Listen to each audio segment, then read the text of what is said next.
नमस्कार, महाराष्ट्र के महानिर्णय में आपका स्वागत है। मैं हूं आपके साथ प्रीति रघुनंदन।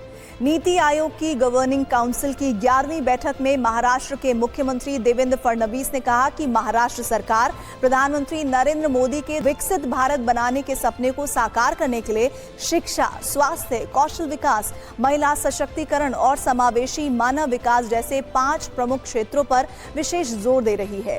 बैठक में मुख्यमंत्री देवेंद्र फडणवीस ने महाराष्ट्र के समावेशी विकास का रोड मैप प्रस्तुत किया। महाराष्ट्र के मुख्यमंत्री देवेंद्र फडणवीस ने कहा कि प्रधानमंत्री नरेंद्र मोदी के दूरदर्शी नेतृत्व में बीते 12 वर्षों में नारी सशक्तिकरण को नई दिशा और नई गति मिली है।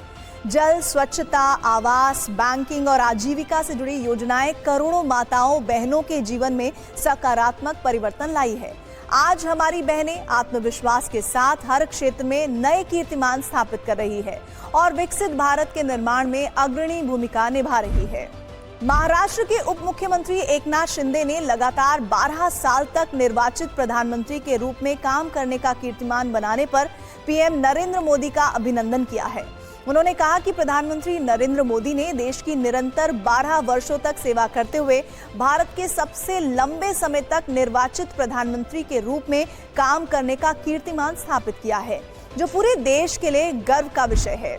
नवी मुंबई इंटरनेशनल मेडिसिटी के विकास के लिए महाराष्ट्र सरकार, क्लीवलैंड क्लिनिक, ब्रुकफील्ड और आरोधन हेल्थ सिटी के बीच एमओयू पर हस्ताक्षर किए गए हैं। मुख्यमंत्री देवेंद्र फडणवीस ने कहा कि ये मेडिसिटी महाराष्ट्र सरकार की एक ऐसी परिकल्पना है जहां रोगी सेवा, चिकित्सा, शिक्षा, अनुसंधान, नवाचार और प्रतिभा को एकीकृत रूप से एक ही परिसर में लाने वाला विश्व स्तरीय स्वास्थ्य सेवा इकोसिस्टम डेवलप किया जाएगा। ये परिकल्पना प्रधानमंत्री नरेंद्र मोदी द्वारा प्रस्तुत हील इन इंडिया दृष्टिकोण के अनुरूप है और जल्द ही हकीकत के रूप में सामने आएगी।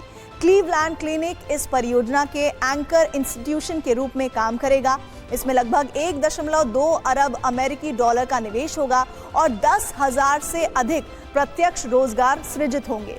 इस मेडिसिटी का विकास नवी मुंबई अंतर्राष्ट्रीय हवाई अड्डे के पास लगभग 250 एकड़ भूमि पर किया जाएगा। मुख्यमंत्री देवेंद्र फडणवीस ने महाराष्ट्र के किसानों से अपील की है कि वे बुवाई में सावधानी बरतें और जल्दबाजी ना करें, क्योंकि 15 जून तक राज्य भर में मॉनसून के पहुंचने की संभावना कम है। मुख्यमंत्री ने कहा कि इस वर्ष एल नीनो का प्रभाव है और औसत बारिश 92% रहने का अनुमान है। सरकार का प्रयास ये है कि किसानों पर दोबारा बुवाई का संकट न आए और उन्हें किसी प्रकार का नुकसान न उठाना पड़े।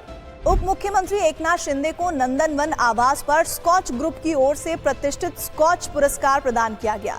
शिंदे के मुख्यमंत्री कार्यकाल के दौरान राज्य में लागू किए गए शासन आपल्यादारी अभियान को वर्ष 2024 के लिए ये प्रतिष्ठित स्कॉच पुरस्कार घोषित किया गया था। उप मुख्यमंत्री एकनाथ शिंदे ने कहा कि ये पुरस्कार सभी सहयोगियों और अधिकारियों के प्रयासों का परिणाम है। बारामती एसटी बस स्टैंड के स्वच्छता अभियान में प्रथम स्थान पर आने पर उप मुख्यमंत्री सुनेत्रा पवार ने बस स्टैंड का दौरा किया। इस अवसर पर उप मुख्यमंत्री सुनेत्रा पवार के प्रयासों से बारामती बस स्टैंड को 10 नई बसें उपलब्ध कराई गई। उप मुख्यमंत्री सुनेत्रा पवार ने यात्रियों की समस्याएं जानने के लिए एसटी बस में यात्रा भी की। उन्होंने एसटी महामंडल को निर्देश दिए कि बस स्टैंड की स्वच्छता के साथ साथ यात्रियों की सुरक्षा को भी प्राथमिकता दी जाए। मुख्यमंत्री देवेंद्र फडणवीस और दोनों उप मुख्यमंत्रियों द्वारा बाल भारती के कक्षा 1 से 6 तक के नए पाठ्यक्रम पर आधारित पाठ्य पुस्तकों का अनावरण किया गया। नए पाठ्यक्रम से विद्यार्थियों को अधिक आनंददायी, प्रयोगशील और गुणवत्तापूर्ण शिक्षा का अनुभव मिलेगा। नवी मुंबई अंतर्राष्ट्रीय हवाई अड्डे के टर्मिनल 1 में छत्रपति शिवाजी महाराज की प्रतिमा का अनावरण मुख्यमंत्री देवेंद्र फडणवीस के हाथों किया गया। ये प्रतिमा शिवाजी महाराज के नेतृत्व, शौर्य और विरासत को समर्पित है।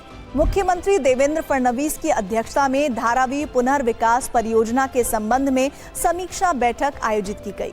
मुख्यमंत्री देवेंद्र फडणवीस ने निर्देश दिए कि धारावी का पुनर्विकास सिंगापुर और हांगकांग की आधुनिक आवासीय परियोजनाओं की तर्ज पर किया जाना चाहिए। समाज सेवक अन्ना हजारे के रालेगढ़ सिद्धि स्थित विकास कार्यों से प्रेरित होकर सेना ने गांव को एक अनोखा उपहार दिया है। 1965 और 1971 के युद्ध में इस्तेमाल किया गया T-55 टैंक रालेगढ़ सिद्धि गांव को भेंट स्वरूप दिया गया है। महाराष्ट्र के महानिर्णय में इतना ही। TV9 भारतवर्ष पर खबरों का सिलसिला जारी है।